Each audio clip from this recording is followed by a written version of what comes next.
What's up, guys, and welcome back to another dive into C nodes.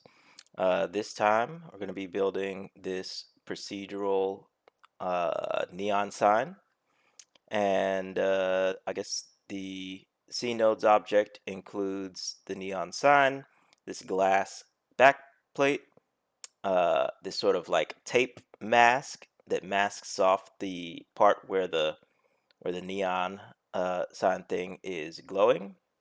And then I have like a plug that is going into the wall, and that's actually being generated in a cloner because I wanted to show how you can get something, how like what information you can get out of a C nodes generator and how to use that and be able to get something that you can do other stuff with in the object manager. Um, so yeah, the way this is set up, this is set up where it's kind of built just to work with text. So the text is built into this object, but you could make this as a generator so that it could just work with any curve that you drop under this. I think that maybe that's what we'll do for this tutorial. We'll do it a little bit of a different way and just make this into more of a generator. But yeah, this can just say anything. So you can just type anything, and all of this will update, and you'll just get a totally new neon sign. So let's jump into building this. We're just gonna, in the last videos, I just kind of did an overview where we just kind of walked through a setup. I think this one is quick enough to where I'll just rebuild it all from scratch. I won't do all the, you know, doing all the parameters and everything. We'll just build it to keep things timely. But in the previous lessons, you've seen like how to build these custom controls and stuff like that. So when you put all this stuff together, you should be able to figure it out. So let's jump in and start building this. And as I said, this time we'll make it more of a generator. So we'll make an object group and make a text spline. And we'll just keep it the same and say scene nodes, no, that, and do this from the middle. Cool. All right, so let's drop that in here and open this up. Come here, add an input, object child. And the first thing we're going to add is a break spline modifier. So we're going to drop this into here. Check that out. You can see that the text is a little bit sort of like wobbly, and that just within our text spline. Let's just change this to natural, and then you can see we get that back looking right. So you can see maybe what's going on in the text spline modifier, or I mean with the break spline modifier. It just adds these little gaps into your spline. This is like a really useful modifier. I think this one is another one of the rocket lasso ones. Again, I've said this a bunch of times in this series, but like one of the main things that I recommend you do is just play with the tools that are here. They're actually really really really powerful, and I think that at least when I'm just perusing the internet of people making stuff in Cinema 4D, I don't see a ton of people using this stuff, and it's just there and it's really really good, and some of it's just kind of just hanging out hidden in plain sight. So I'm not going to go over in super in detail what this does, but like you can kind of see it. But I've already kind of, I don't want to make this a tutorial about this modifier. So yeah, we are gonna set that to that, and we'll do, where are you, count, and what did I have the count set to? I have the count set to something low like 2, and the gap set to like 18, and then this randomness, we can just do that, and you can see we just get this little offset. So we can go ahead, just so that we can see things a little better. Let's jump forward. And let's make a sweep. And grab a circle. And we also need a tessellate. Need 2 of them.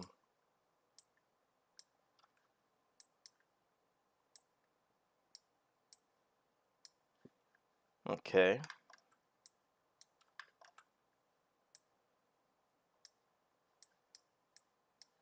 So you can see we get something like this. And I've got these guys set to a pretty low setting. And maybe we can keep it pretty low actually, but while we're working, maybe bump this up a little bit.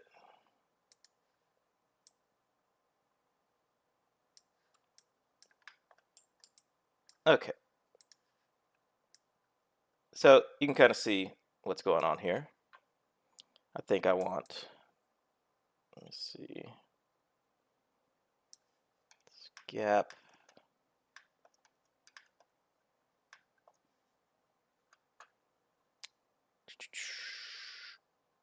Yeah, keep the randomness pretty high. I think that gap is maybe a little bit too much.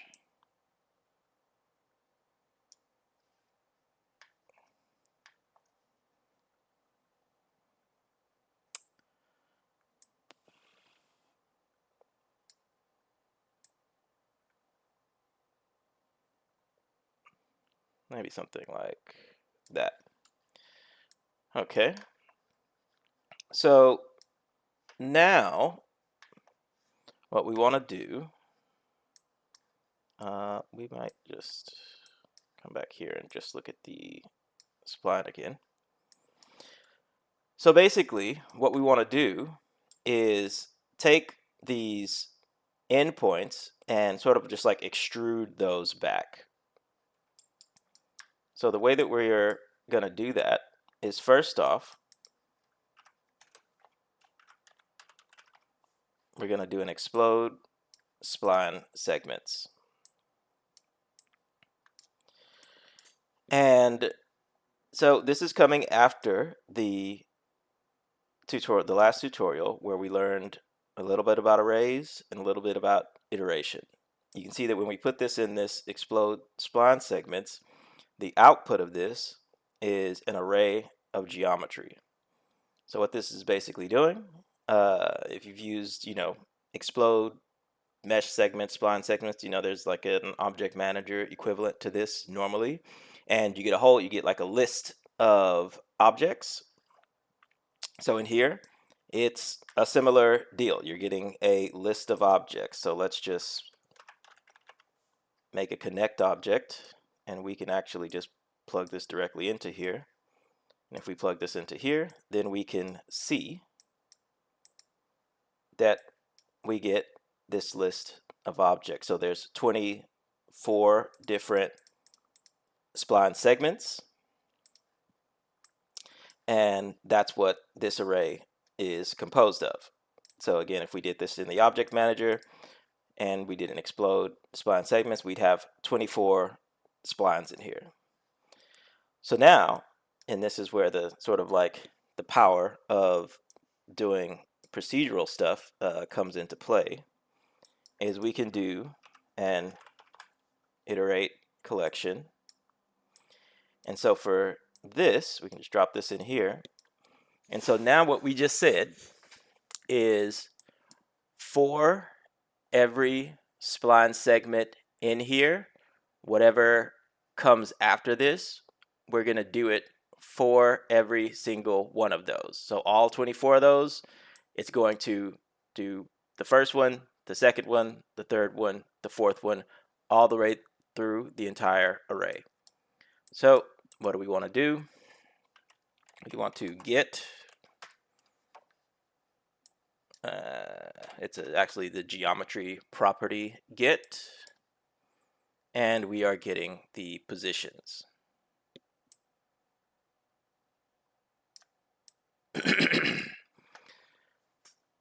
And just so that we can kind of see what we're doing,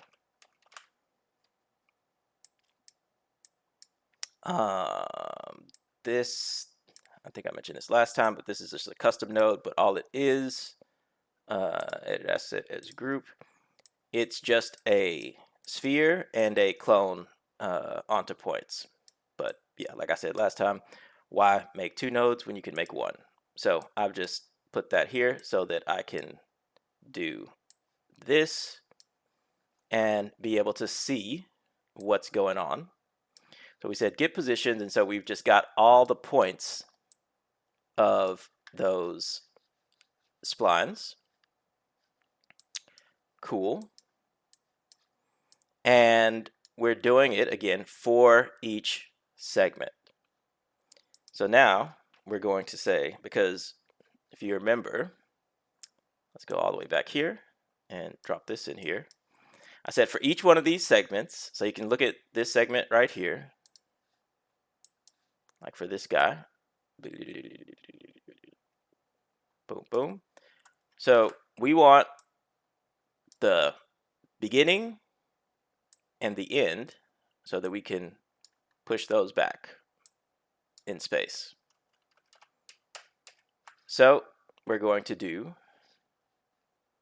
a get element, because if you remember from the last video, get element is how we access a single element in an array. Well, we can access more than a single one, but in this case, we're just going to access a single element. So we're going to drop this in here, and without plugging anything into the index, it's just going to say index 0. So that means that it's going to get the first position in a segment for each segment. So that's what this get element is doing, because it's coming after this iterate collection. So then we're going to do a new node. We're going to say get last element. So if we plug that same array into here, that's just, we'll need you later, but get out of the way for now. And we don't really need you right now. We'll keep you around, but move you over there.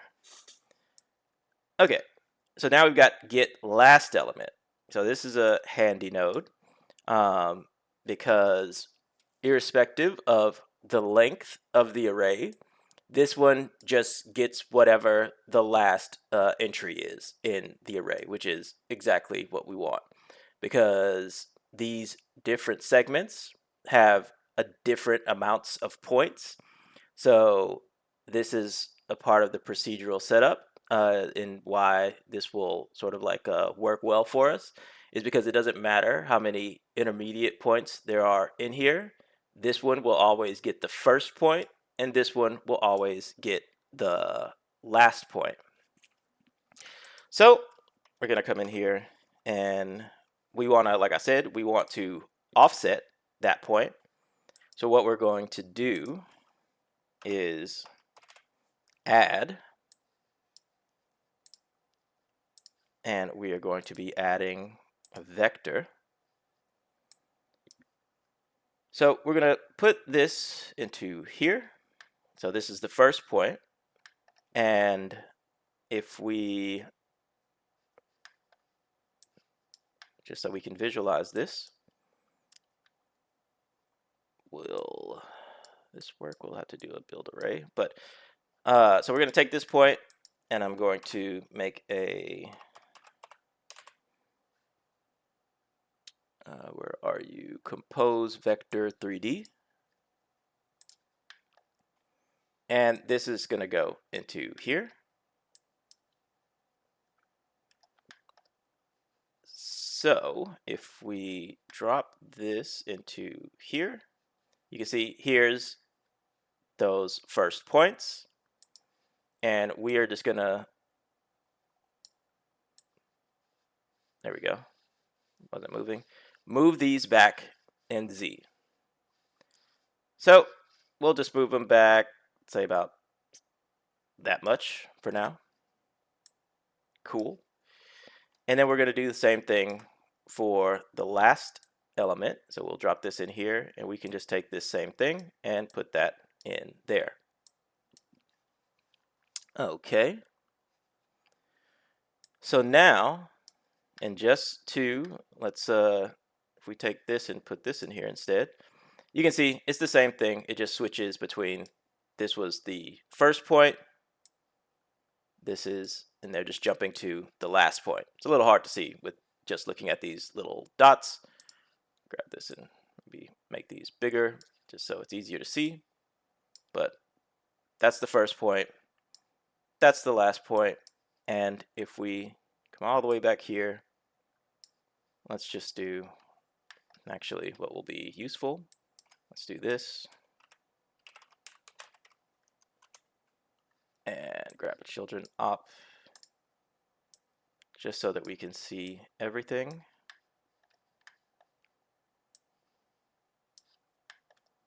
And make one more so that we can take our original, oh, that's already in there, and then we can grab this and drop this here. You can see that it's offset a little bit. Let's put this back to 0, actually, again, just for so we can see what's going on. And put this in here, and drop this in here, and drop that in here.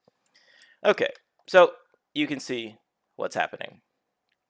Okay, and then as we offset this in Z,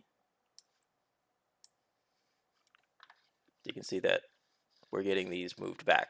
So the first and last points are getting moved back. So now we need to connect it all up so that we can build all of this into a single curve. And so we're going to introduce a new node now. It's called concatenate. Fancy word. But basically, all it is it's going to put things together in a sequence. So it's sort of just like if you said, this is array 1, and then this is array number 2, and then this is array number 3. And it's just going to put them together in a sequence like this. So I mentioned in one of my last videos that the recipe for building this geometry is something that you have to sort of be mindful of. So in here, when it comes to curves, you need the points, and then you need the point order. And that's why this concatenate node is useful and important, is because this is going to allow us to put these in the proper order. So we're going to put this guy in first because this is the first point. Then we're going to put the original curves here. This is the second input. And then in here, we can add a third input. And in the third input, we're going to put the last points. So now if we take this, let's just undo all this stuff. And we're going to make an assemble spline. And drop that in here. And let's just put this here. And there you go.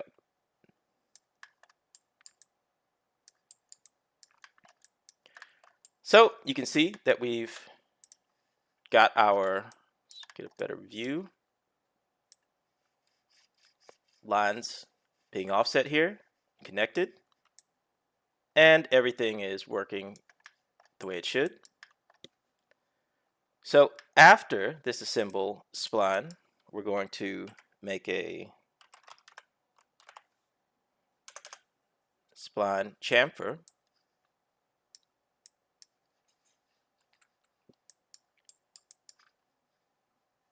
and this will, maybe it's supposed to be, let's see, what do we want to do? Use the angle and decrease that. Oh, I think we need to say all, and hello, did I? What are the settings on this? I forgot. Let's just go back here and look at it so we don't waste a bunch of time. Use angle is default. Fillet and fixed distance. Okay. Fillet, fixed distance. This was just default. What was the fixed distance? It was 5, 5. Why are you not doing anything? Okay, so in here in the assemble spline, we just need to set this to linear. That was the issue. And then when we come back in here, we can soften these edges. So let's do, what did I do in this one? I did 2. So let's just do 2 again. No,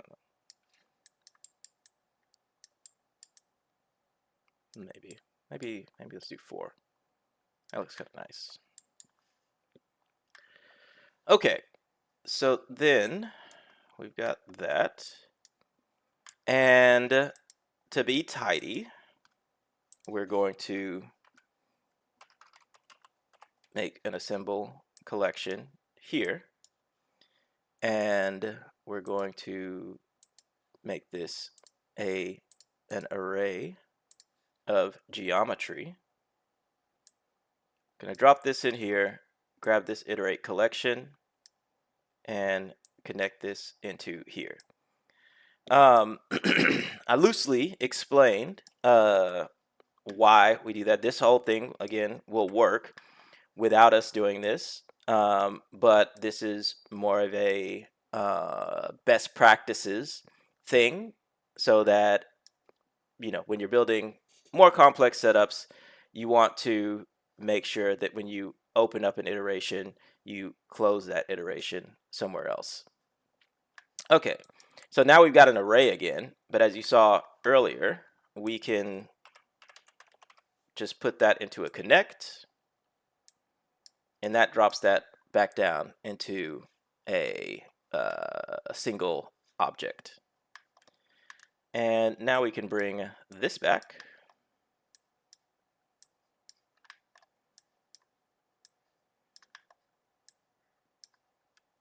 Drop this into here, and drop this in here. And now we've got our mesh.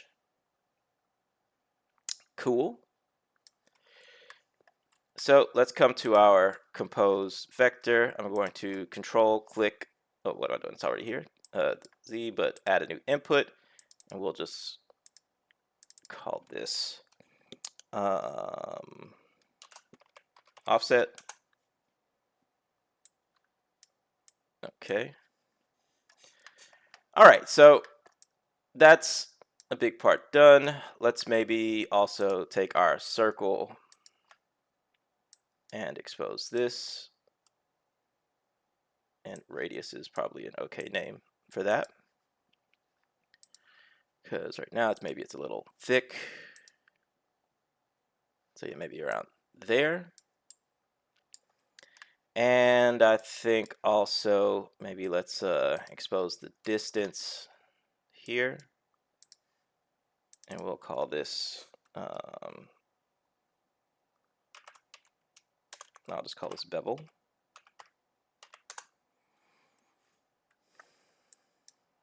All right, so we've got that. So now what we want to do is add the sort of black tape thing there. So the way we do that, it is a very similar setup to what we did in the last tutorial. So out of this get element, because remember, this is the first point. This is the first point for every spline segment. So from out of that, we are going to do another, where are you? I can just steal it. Assemble collection. This one is not geometry. This one's going to be, replace this with a vector. So this one's going to be vectors, so those points. And we're going to collect those in here. We're going to make another iterate collection and drop that into here. Okay, so let me just explain this while I'm doing it. So again, we're getting every first point for every spline segment, and then we're going to iterate through those first points. Then we're going to take the offset point right here. We're going to also do the same thing for that.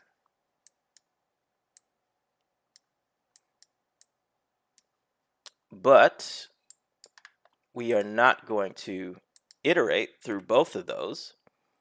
We're going to do a get element for this second point because we only want to iterate through these one time. So we're going to connect this array here and use the index from this iterate collection to drive this get element, which means it's going to get every single element. And again, I'm going through this kind of faster this time because I kind of talked about this more in the last video. So you know, I did like a more in-depth sort of breakdown of all this sort of stuff. So if this is confusing, you know, just make sure you've watched the video that came before this. Okay, so now we're going to build an array. Again, this is just like what we did last time. So this is going to be an array of vectors, and we just need 2 elements, and we're going to plug, this is the point A, and this is the point B, and we are going to do another assemble spline.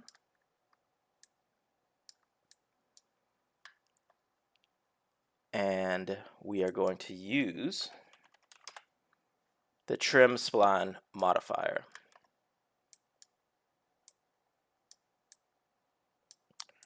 Okay, so we're doing a lot of stuff without really any visualization. So let's just get rid of everything. And let's take this and drop this in here. And so you can see now we've got these curves that define just that offset here. Now with this trim spline, we can trim this curve from either end here. So you see we can go from here like that, or we can go from the beginning like that. That's the one that we're interested in, okay, is going from here to here. Cool, so now we're just going to steal all of this and copy that.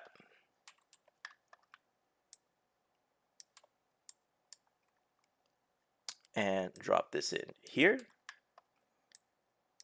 This is going to need to be bigger than this one. So this one is 3. So for this, let's do this. Let's grab this and let's make an add node. And we'll put this into here and we'll put 2 here. So the radius of the black tape will always just be 2 centimeters wider than the main spline. So if we reconnect our main spline here, then we also connect this guy here, you can see that we've got this thing here. And 2 is too much. Let's just do 1. It just needs to be a little bit bigger. And let's go back to our trim spline. And with that, we can control how close we want this. I think that's probably something that we want to expose. So let's do that, and we'll say tape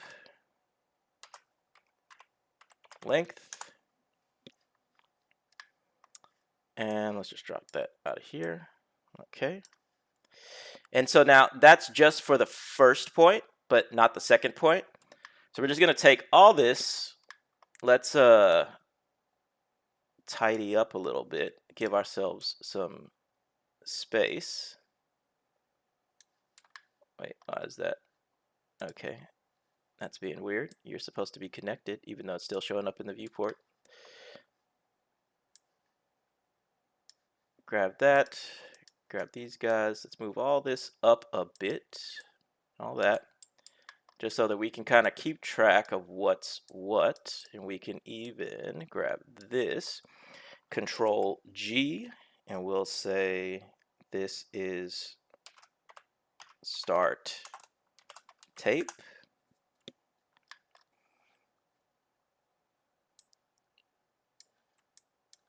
Okay, and then we can just grab this whole thing, hold down Control, and drag it down. Just drag the whole group down, and this will be end tape. Okay, so again, we want to put this into here and put this into here. Maybe just put that off a little bit so we can see what's going where. That's good. All right, and let's just go to our children, add another one.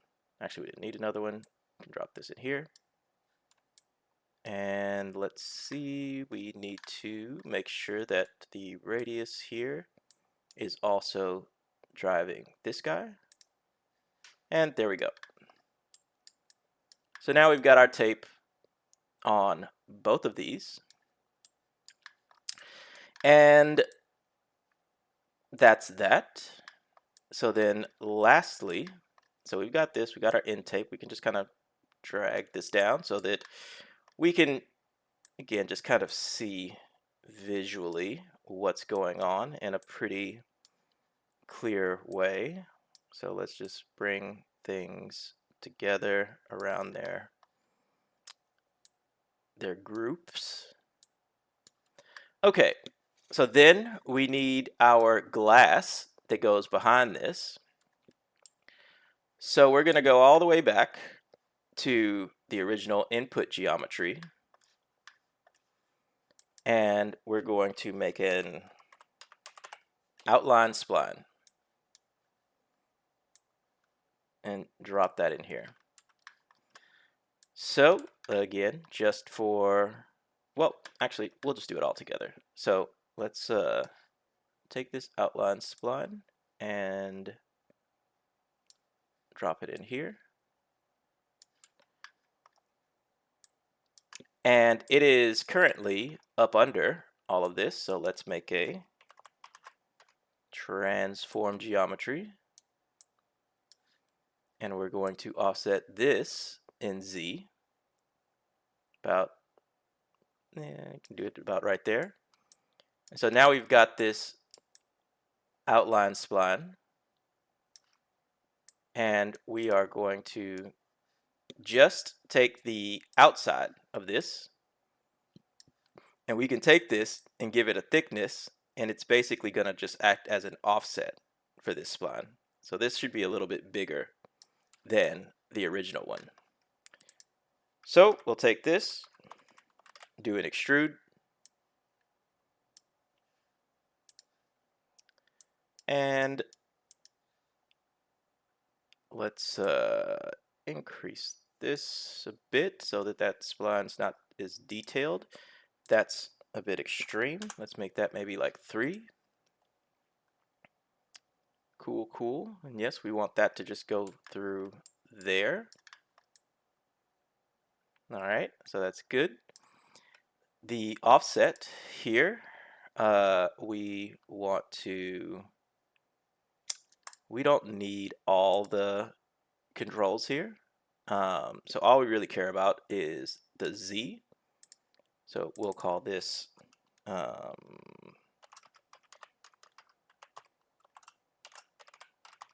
backplate offset. And what is it? We can just do that. Okay, so we've got our control for that.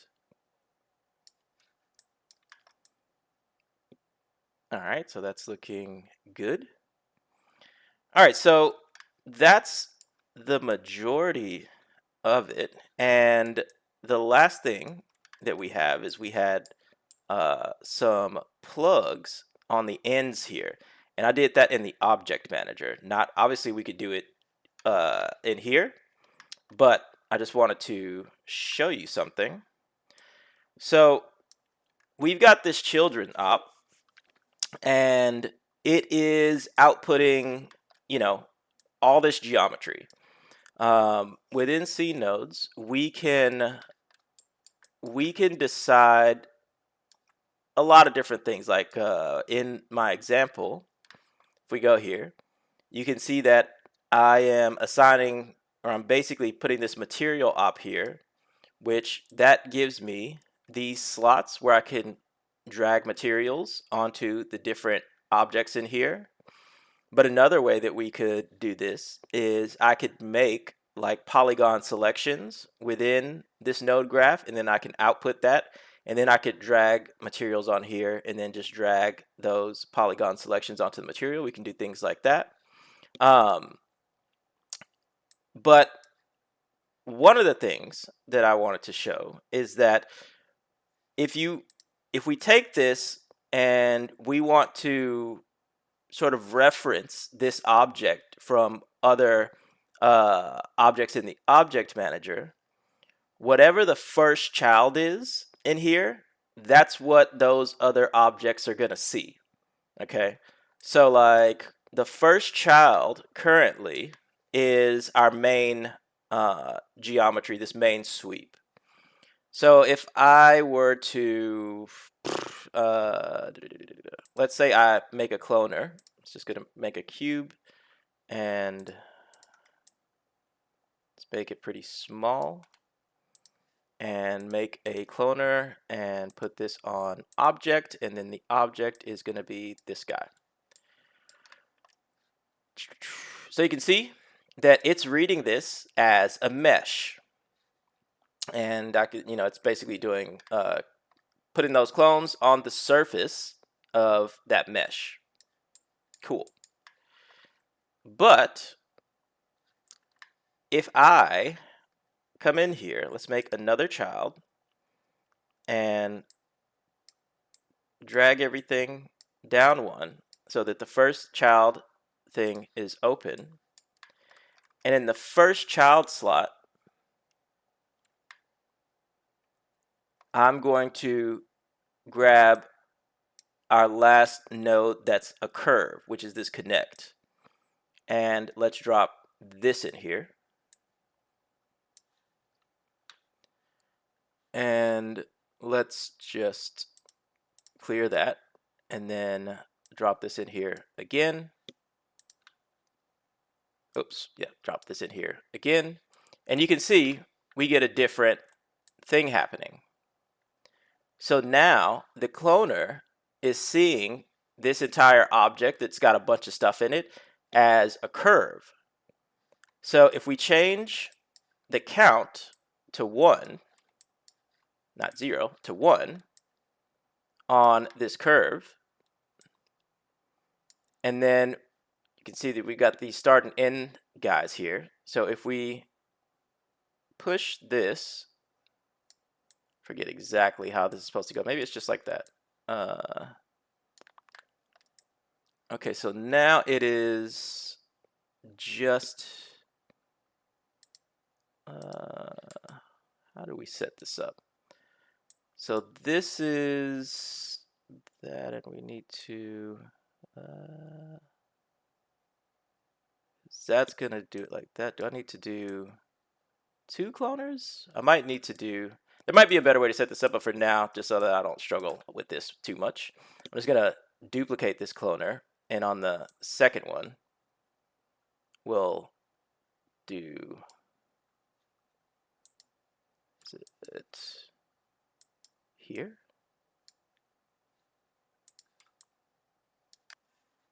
Okay, so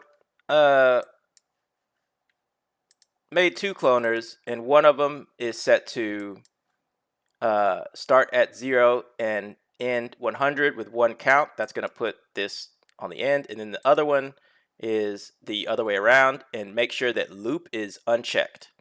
And that's how we end up with these cubes on the end, and we want to turn alignment off for these. And that's how I put the plug on the end.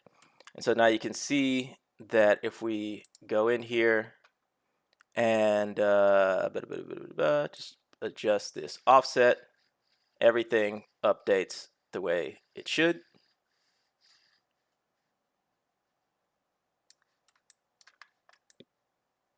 And yeah, you would just just model a plug and put whatever, however that's supposed to look on there. And that is the whole setup. So if we come back here,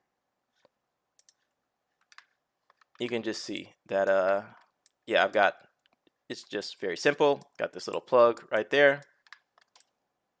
And beyond that, everything else is exactly the same. I just did the shading. There's nothing unique to this setup about the shading. It's just normal shading. Yeah, I think that is everything. Let me just make sure I'm not forgetting anything. Yep, that's it. And in this setup, one thing that's different, as I said, is that we just did this with as essentially a generator. I should have prepared a another spline to go in here. Is there anywhere quick that I can grab one? Well, what about, okay, yeah, we can just go to like, I don't have those in here. Let's go to Spline and grab like this flower. And this is just to show that this should work with just about anything. So you can see we can drop the flower in there and everything updates.